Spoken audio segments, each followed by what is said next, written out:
Hi, everyone. Thanks for joining us for the next session in our Elevate webinar series. Today, we're going to provide you with some insights on what you need to know to streamline revenue management in 2024. And when I say we, I really mean my guest today, Morgan Stanton. Thanks for being with us today, Morgan. Yeah, thanks for having me, Mary. So to kick things off, some quick introductions. I'm Mary Christensen, the Director of Product Marketing here at BillingPlatform, and with me is Morgan Stanton. Morgan has a pretty extensive background in finance and accounting, which makes him the perfect guest for our discussion. His background includes being a certified public accountant. He has 6 years' experience at KPMG as a manager in their financial accounting advisory practice, as well as several years in the audit practice, auditing Fortune 250 technology companies. His current role is Principal Product Manager, and that includes responsibilities for BillingPlatforms' revenue recognition solution. Again, thanks for being with us today, Morgan. Yep, you're welcome. So before we dive into the topic, I dug up this slide from a webinar that you presented in a year ago when you talked about trends that you saw coming in 2023. And I thought it might make sense to do a quick check on what's happened since then. So I think if we look back to the way the world looked a year ago, we can agree that the economic challenges that we thought we were going to face in 2023 haven't resulted in the dire conditions we expected. In fact, recently, not only has the Fed held the benchmark interest rate steady, but inflation seems to be cooling, both indicating positive moves in the economy. And as far as increasing system adoption, in the session last year, it was noted that companies would continue to increase their adoption of systems to help carry more of the load. And that trend is going to continue into 2024. In fact, in one of the recent Forrester prediction reports, they expect that in 2024, late adopters will finally move to SaaS solutions, leaving only about 25% behind. And as far as new technologies goes, last year the conversation was around automating to help streamline the revenue management process for new business models. Since then, Gen AI has become the hot topic. In fact, we can't escape AI. We're even hearing from our customers who are asking for both predictive and generative AI to not only help with automating revenue management, but also to help with things such as anomaly detection, as well as proactively identifying billing issues.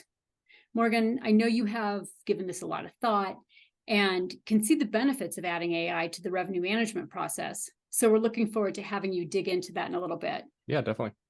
So from my perspective, going into 2024, I feel like the outlook isn't as bleak as it was a year ago.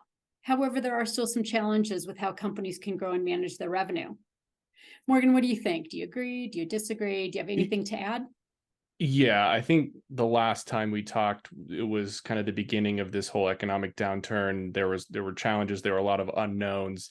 And even though companies, had a lot of cash on hand, and operationally they, could kind of weather the storm, so to speak, they were kind of freezing in terms of any changes, right? It's like, okay, maybe I was interested in adopting a new RevRec system. Maybe I was interested in expanding my finance and accounting teams. Oh, but there's all these unknowns. Let's just kind of stay as is, see what happens, and or start kind of downsizing and not, going after any large expenditures like a new revenue system. So that was kind of the outlook, I think, towards the beginning of the year. And as you had mentioned, throughout the year, we've seen, have interest rates gone up? Yes, absolutely, which makes it a little harder for companies out there to go and get debt, to get cash and deploy that to maybe adopt a new system or expand their team, et cetera. But what we've seen is, while companies have been more kind of conservative from that perspective, they're still wanting to streamline, right? They're saying, okay, we kind of know the economic environment now. We know our cash positions, our ability to go and get debt, and we know our customers and what type of market we have for kind of revenue inflows. And with more knowns, they're coming out and saying, okay, let's actually streamline. Let's add the players on our teams that we need. Not too many people, but enough for key positions. And let's go out and try and streamline our revenue recognition processes with a system.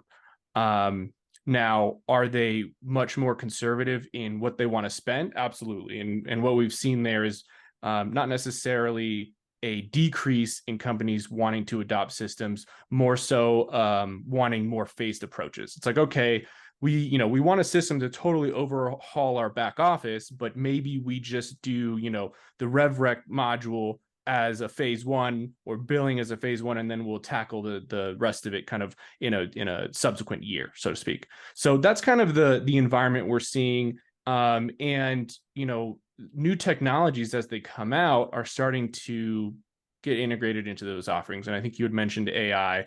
I think, well, for one, when an accountant hears AI, they don't necessarily, it doesn't give them a warm and fuzzy feeling inside in terms of knowing what happens to their numbers, the processes, the auditability. So I think, later on in this discussion, I'll go into very specifically what AI is good for, and how we think it'll change the way we work, and change the way revenue systems operate, as well as what they won't do.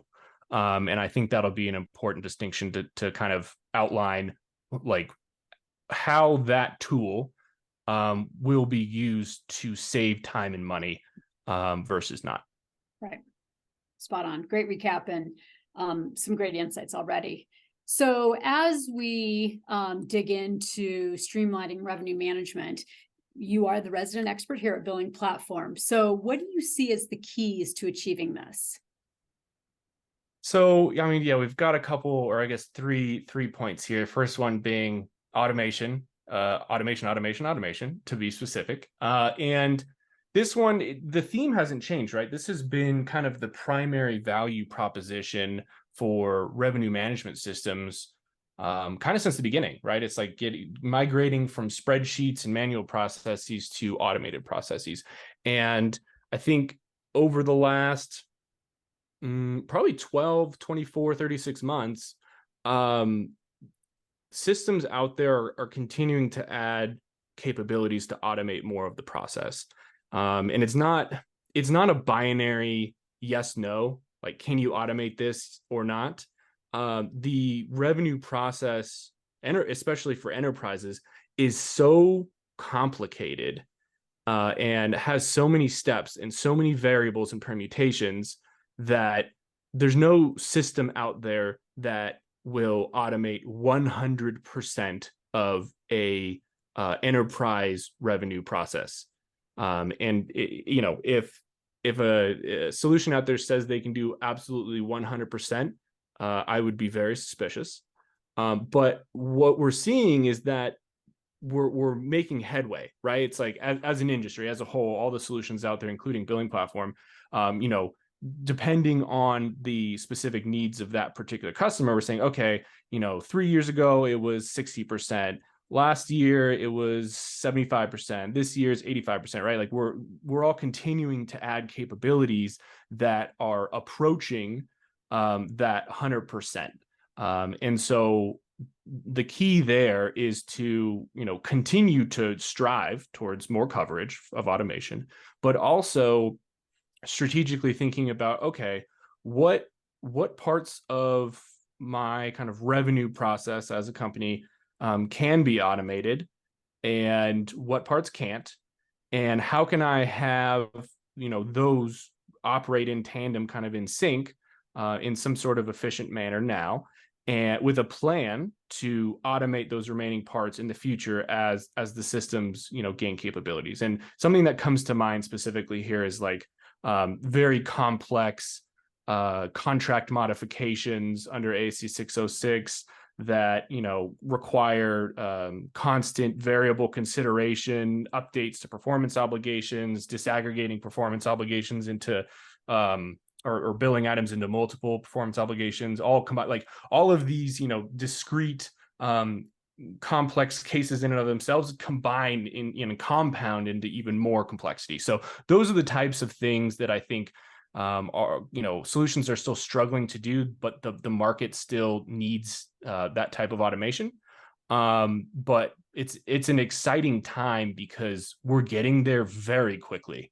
And all that happens there is customers and users on accounting teams are benefiting from that automation. So that's the first point.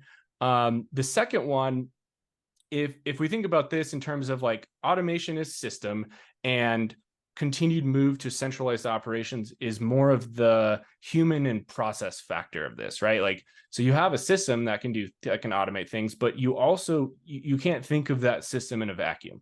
There are human beings on accounting teams and billing teams and finance teams that are trying to get a job done, right? And they are trying to define a business process that a person can execute using the system automation as a tool. And what I've seen is some accounting teams and kind of finance teams in general think about, okay, we're going to automate our system. It's going to be fantastic, but they don't think about how they need to change their business process and the people and the resources on the team that perform the process. And so this is really talking about, hey, let's think about the system, the process, and the people holistically together. It's one unit. And, especially 2-3 years ago, and even last year, a lot of teams weren't really viewing things cohesively like that. And some of the enterprise teams that I've seen are much more successful in not only implementing a new system, but reaping the benefits of the system automation because they thought about the people and process in tandem.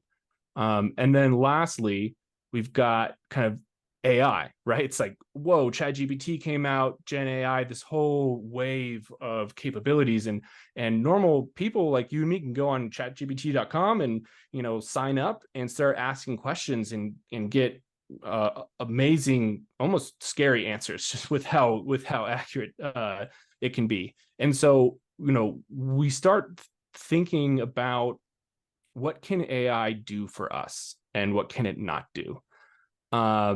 And I don't know if this is the slide to go into that specifically, or if we have a later slide that like specifically talks about AI, but I think there's a lot there to unpack. Yep, we do. And those are really great insights and really highlighting what those keys are to streamline revenue management. But when we talk about automation, there's a number of benefits that an operation can achieve by using automation. Can you talk a little bit about those? Sure. So, I mean, there's all the pitfalls of spreadsheets and manual processes, right? Like, fat fingers, someone not doing something, all of those result in errors. And so the first thing is, hey, if you can programmatically have a system do something, it's going to do it the same every single time. So as long as you configure it right, and as long as you feed it the right data, it will perform that action over and over and over again, and it's going to do it at scale. So that's kind of the foundation that it all sits on. And then streamlining processes, and this is where I get into kind of the bridge between automation and process and people, but it's setting the system up and having the functionality in the system to streamline the process. So if we think, for example, in the olden days, you had someone on one team with some data, they had a spreadsheet, they would send it over to a different team, and that team would add another tab in the spreadsheet, and then a third team would go and combine that together and do something like this, kind of back and forth, lots of different people, lots of different data involved. And once we kind of upgrade to an automated environment, we have the opportunity to say, okay, do we want to model that same process, that same legacy process, or do we want to rethink, what's the outcome we're trying to get to, and how can the system go from A to B more quickly in a more simple, less steps manner than they were doing kind of in the real world. So instead of going from A to B to C to D, can we just go from A to D? So that's kind of the opportunity there.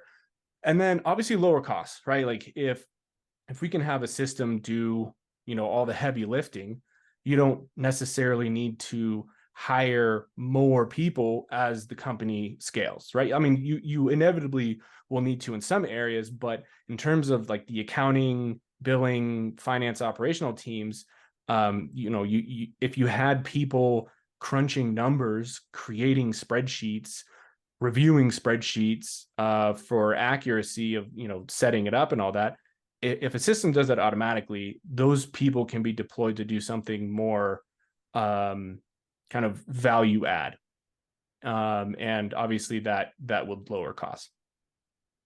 Yeah, so same question about centralizing operations. What are some of the benefits that listeners can achieve by doing that? Yeah, so I mean, it goes in tandem with the last slide, but it's okay. We have this system.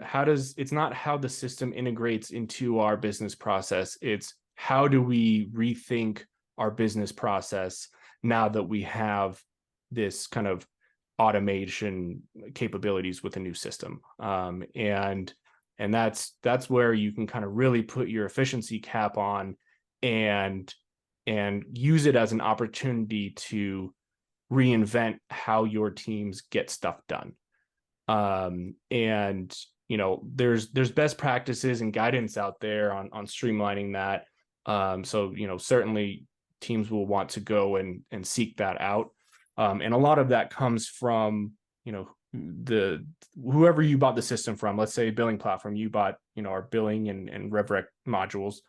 Our professional services team and product team, we have resources saying, okay, here's what we've seen out in the market, here's what's worked, here's what hasn't, here's our best practices that we recommend. But I've also seen companies bring in consultants that are specifically focused on streamlining new business practices in this environment. And they certainly help out with change management as well. So yeah, again, it's all about thinking about the automation of your revenue management processes holistically with system, process, and people. Yep. And then the tricky one, AI. It made me laugh when you talked about, the finance persona being the ones that are a little apprehensive about AI. I can understand that, but going about this carefully, there's certainly going to be benefits that can be achieved. So talk about that and what you're planning to do with AI.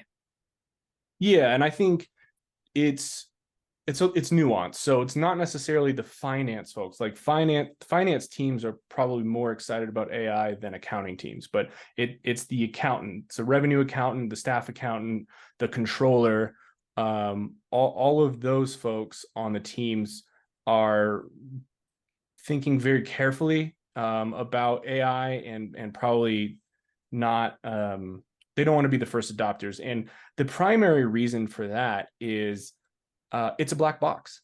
Like, okay, so I'm gonna feed data into some sort of AI engine, and it's gonna output something for me.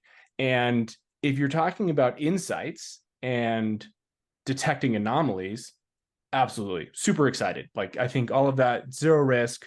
If I want to use a AI tool to help find things for me to then go research, fantastic. But once you get into the territory of, okay, I'm going to have AI look at some data and generate a number for me, and I'm going to use that number and put that on my financial statements. Heck no. Like that's not auditable, right? Like, maybe if it outputted a number and then also provided you with the calculations to support that number based on the data you provided it, and it also ticked and tied and audited everything that it gave you, okay, then we can start talking. But once you start using AI generated financial data in your financial statements, and you don't have a clear audit trail of how that was, that number was produced, then you're talking about gross negligence, and CPA licenses will start being taken away. So like that's why accountants are careful in the delineation of how AI should be used and should not be used in kind of the whole process that reaches the financial statements. Great. Yeah, it's going to be tricky business moving forward Yeah. in that area. Now, if we go back to the last slide, though, I Sorry. had one more point. So that's kind of the accounting side of it, where it's like, okay, like AI is going to be useful, but there also needs to be things we need to consider. We need to harness this power carefully, in terms of revenue accounting, but there's also lots of opportunity for AI to be used for good. Within the context of a revenue accounting system. And I mentioned them before. We have anomaly detection. So okay, let me feed you a bunch of billing and rev rec financial data, and help me identify anomalies that I would have not identified myself, and then I can go investigate. Okay, fantastic.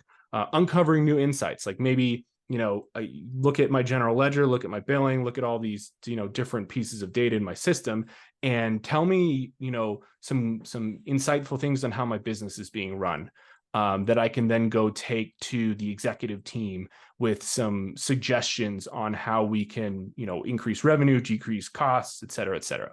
All good. And then kind of one of the operational considerations here is AI being used to streamline actual business processes. So, if we think about in the context of users in a revenue management system, AI can go look at the screens that users are going on. They go from this screen to that screen, kind of modeling out how the user gets their job done in the system on a daily basis, and recommend different ways to get the job done, right? If AI is smart enough to understand what task and outcome the user is trying to accomplish, and it also knows and understands how the user is getting it done, they can recommend other ways. Like AI can recommend other ways to get it done faster or more accurate, et cetera, et cetera. So it's really not, it wouldn't replace the accountant's role. It would help streamline, speed it up, and improve the effectiveness of that team. Great. And then hopefully alleviate some concerns about what the power of AI can bring, because those are helpful things that it can bring to their team. Oh, absolutely. Okay. So talk about what all of these things mean for a business.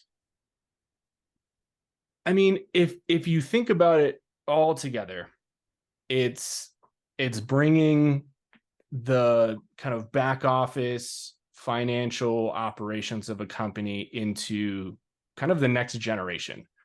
And I think about that shift being very significant, right? It's like the shift from internal combustion engines to electric, or the shift from horse and buggy to cars. Like it's kind of that big of a shift in how finance, billing, and accounting teams get their job done, and not only how they get their job done, but what the output of their efforts are, right? It's not just, hey, let's compile our financial statements, keep track of the numbers, so the executives can make decisions.